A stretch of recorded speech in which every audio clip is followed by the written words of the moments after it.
ფართო საზოგადოებაში ხშირად გვსმენია შემდეგი ფრაზები: უნდა გაწვიმდეს, ან ამინდი მკვეთრად გაუარესდეს, რადგან სახსრები ამტკივდა.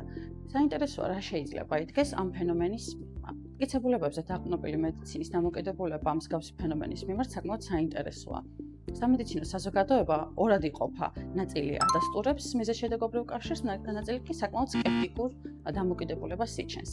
ჩვენი სახსროვანი სისტემა საკმაოდ ისეთი ბიოლოგიური რთული კონსტრუქციაა, რომელზეც მრავლად არის განთავსებული სხვადასხვა რეცეპტორები, ნერვული დაბოლოებები, ეს იქნება ბარორეცეპტორები, ტკივილის რეცეპტორები თუ ასე შემდეგ, რომლებიც ყისიერად რეაგირებენ ატმოსფერული წნევის ცვლილებაზე, ქიმიურ გამღიზიანებლებზე, სიცივეზე, ანუ ტემპერატურის ცვლილებებზე და ასე შემდეგ.